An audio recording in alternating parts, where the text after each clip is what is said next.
À la direction des ressources humaines rôdent des agents à quatre pattes. Ripper, 3 mois. Et Bipa, 14 mois. Ils font partie d'un programme d'apprentissage de chiens pour non-voyants. Pendant 15 mois, Ripper sera élevé par Carla Bonnet. C'est un projet que j'ai mûri pendant 1 an et demi. C'est être famille d'accueil chien guide. C'est un projet donc, que j'ai porté auprès de mes collègues, mais aussi de ma famille, mon époux qui va se lancer aussi dans son activité professionnelle à l'emmener. On a mis des règles en place parce qu'on a 2 adolescents, 12 et 17 ans, donc il y a des règles à instaurer. Il faut être beaucoup plus calme, encore plus que d'habitude, pour que le chien reste calme aussi.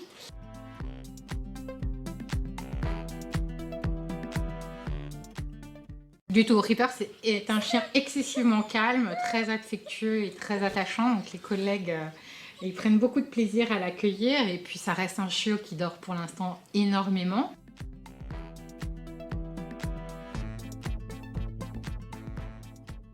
Alors, c'est, si je ne m'abuse, entre 8 et 15 mois.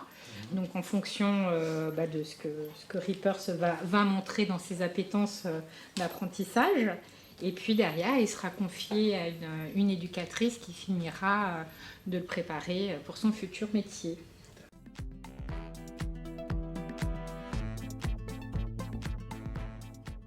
Complètement, puisque Ripper, c'est le portrait craché d'un berger allemand que j'ai eu, donc forcément. Mais je sais très bien que je ne fais pas ça pour moi. C'est un engagement, et puis pour qu'il puisse apporter quelque chose de bon à quelqu'un qui en aura encore plus besoin que nous.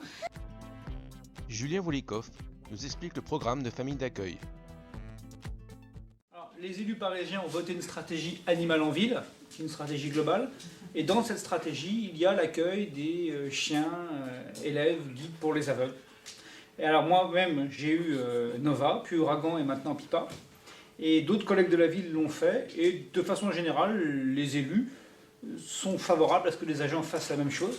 Donc une note a été faite au service, il y a un formulaire en ligne que les gens peuvent remplir. Et en cas de discussion dans les services, je peux intervenir pour faire une médiation et voir si oui ou non le chien peut être accueilli, sachant que bien sûr, le chien ne doit pas contrarier la continuité et la qualité du service public.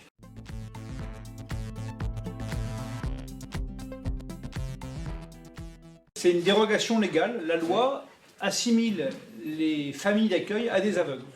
C'est la raison pour laquelle les chiens peuvent aller sur le lieu de travail, à la restriction peut-être des cuisines ou des lieux où on pratique des soins pour des questions d'hygiène.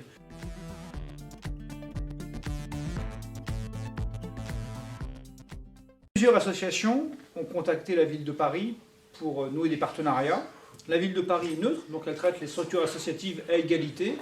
Il faut simplement que l'association ait un agrément préfectoral qui montre que ses éducateurs sont diplômés d'État pour pouvoir suivre les familles d'accueil et suivre les chiens.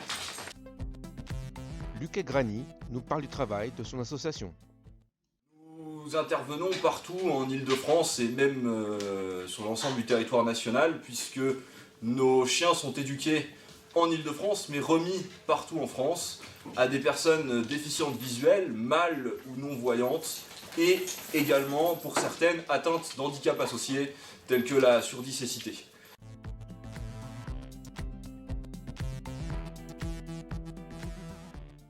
Je dirais qu'il n'y a pas de race type pour devenir chien guide. Je pense qu'un bon chien guide est surtout un chien qui est bien équilibré dans sa tête, un chien qui est apte à passer partout, qui n'a peur de rien, qui est à l'aise dans toute situation. Le programme est ouvert à tous les agents, alors n'hésitez pas à sauter le pas. Les personnes qui ont un cœur sont les bienvenues.